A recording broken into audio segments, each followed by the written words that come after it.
وَإِذَا قِيلَ لَهُمُ اتَّبِعُوا، خیال کر لینا کہیں آپ پر فٹ تو نہیں آ رہا ہے، وَإِذَا قِيلَ لَهُمُ اتَّبِعُوا مَا أَنزَلَ اللَّهُ، حلال و حرام کے سلسلے میں جب ان سے کہتے ہیں اتبعوا ما انزل اللہ، ما انزل اللہ، ما انزل اللہ، قرآن بھی حدیث ہے، اس کی پیروی کرو حلال و حرام میں، قالوا لا نتبع ما انزل اللہ، ما انزل اللہ کی پیروی نہیں کریں گے، بل نتبع ما الفینا علی آبانا، اپنے اوراد ہم نے اپنے آبا و اجداد کو جس طریقہ پر دیکھا اس کی پیروی کریں گے۔ اللہ فرماتے ہیں ایتبعون آباءہم، کیا اپنے آبا و اجداد کی پیروی کرتے ہیں، حال یہ کہ ولو کان آباؤہم لا یعقلون شیئا، ابا جب کہ کچھ نہ سمجھ رہے ہیں، ولا یہتدون، جب کہ ثواب اور صحیح بات کی طرف ان کو رہنمائی نہ ہو، پھر بھی ابا کی اطاعت کریں گے۔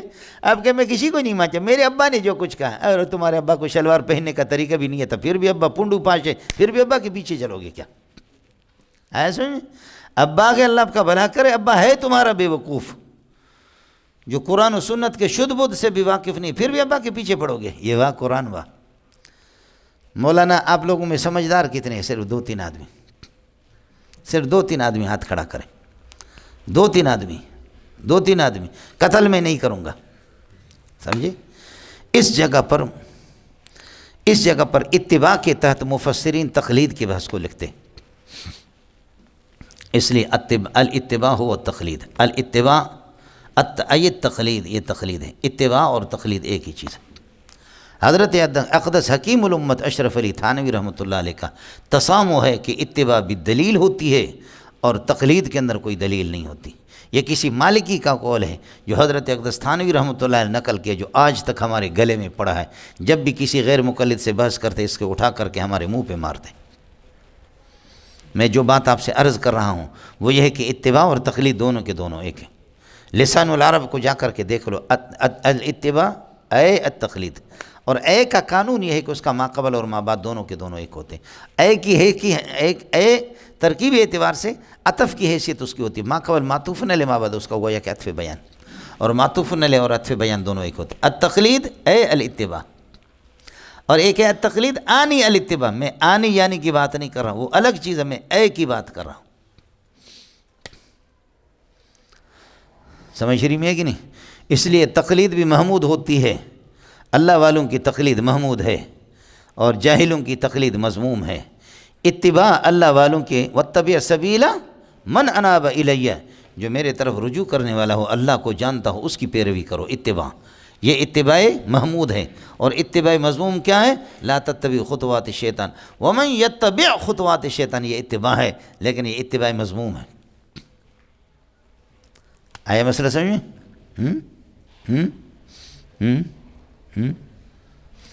تو جیسے اتباع محمود بھی ہے، مذموم بھی ہے، پسندیدہ ناپسندیدہ، جائز اور ناجائز، تو اسی طرح تقلید جائز اور ناجائز۔ عمران خان کی تقلید ناجائز ہے، ابو حنیفہ کی جائز ہے، سمجھے؟ باقی مسئلہ رہ گیا کہ ابو حنیفہ کو آپ شارع علیہ السلام، ابو حنیفہ کو آپ نبی سمجھتے ہیں، ابو حنیفہ کو ہم شارع نہیں سمجھتے، شارع سمجھتے ہیں، بولو، شارع نہیں سمجھتے ہیں بلکہ کیا سمجھتے ہیں؟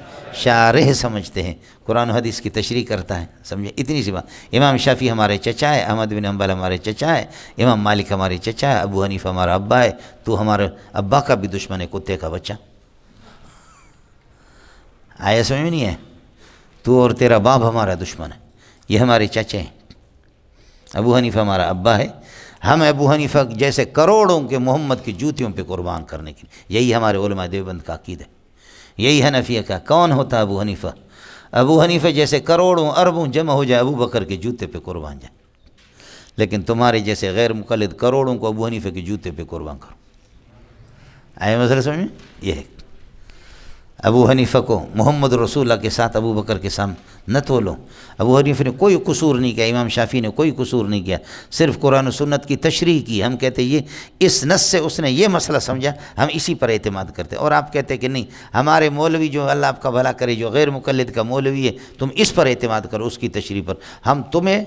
تم آؤ نا پہلے ہمارے ساتھ بات تو کرو، ابو حنیفہ کو چھوڑو، تم پہلے ہم جیسے غریبوں سے فارغ ہو جاؤ تو پھر تمہیں پتہ چلے کہ تمہیں اتنے مجتہد بنے ہوئے ہو۔ آپ کو مسئلہ سمجھ میں آ گیا؟ اب میں سمجھ کی بات کروں گا، اس سے پہلے تبلیغی تقریر تھی، اب سمجھ کی بات۔ تقلید اور اتباع یہ دونوں کے دونوں ایک ہے یا الگ الگ ہے؟ اگر الگ الگ ہے، کیا ہے؟ الگ الگ ہے تو اتباع کو ثابت کرنے اتباع والی دلیلوں سے تقلید پر تردید ہوگی نہیں.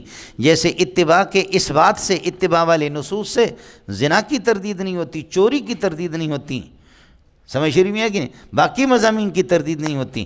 جب تقلید اتباع کے علاوہ الگ چیز ہے تو اس بات اتباع سے اتباع والی آیتوں سے تقلید کی تردید نہیں ہوگی. اور دوسرا یہ کہ نہیں، اتباع اور تقلید دونوں ایک ہے تو سبحان اللہ ہم بھی یہی کہتے ہیں، جب ایک ہے تو اتباع محمود کو آپ لیتے ہیں تو تقلید محمود کو بھی لے لیں، اور اتباع مذموم کو چھوڑ دیتے تو تقلید مذموم کو بھی چھوڑ دیں. عمران خان کی تقلید ناجائز ہے، ابو حنیفہ کی جائز ہے، اور تمہارے غیر مقلد کی تقلید ناجائز ہے، ابو حنیفہ کی جائز ہے. بس بات اتنی سی ہوگی. اور اگر تقلید اتباع کے علاوہ کوئی اور چیز ہے تو پورے قرآن میں کسی لفظ کے نیچے مفسرین اس کو کیوں نہیں لکھتے، ادھر لکھتے ہیں. معلوم یہ ہوتا کہ اتباع مسئلہ رہ گیا کہ اتباع بدلیل ہوتی ہے اور تقلید بلا دلیل ہوتی ہے. حضرت حکیم الامت نے لکھا، یہ حضرت حکیم الامت کا قول بھی نہیں، کسی مالکی کا قول نقل کیا جو ہمارے لیے کسی دلیل نہیں. تم گل کرو، دلیل دی گل کرو.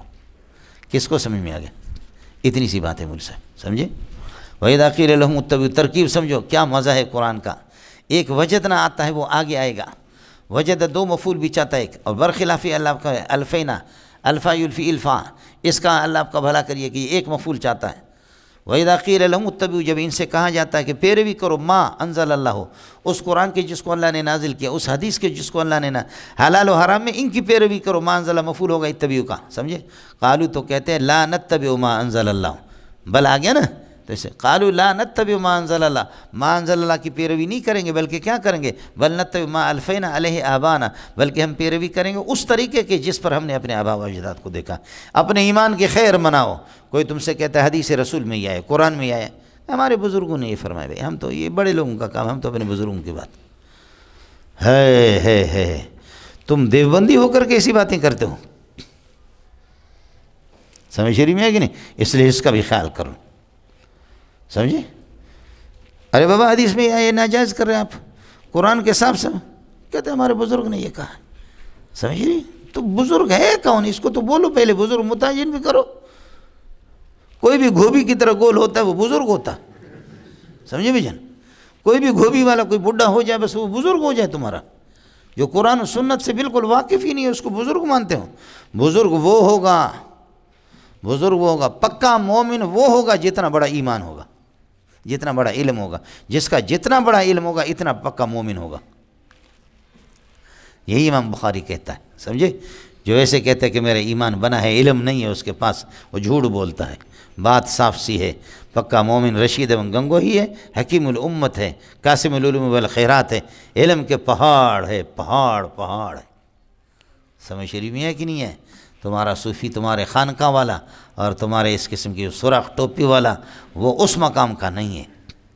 بات کرو رشید احمد کے کسی طرح اس کے علم کو تول کر کے دیکھو. فقیہ الامت ابو حنیفہ ثانی، قاسم العلوم والخیرات کی بات کرو. ہر گھوبی کو تم بزرگ ماناتے ہو، جو بھی گھوبی آ جائے.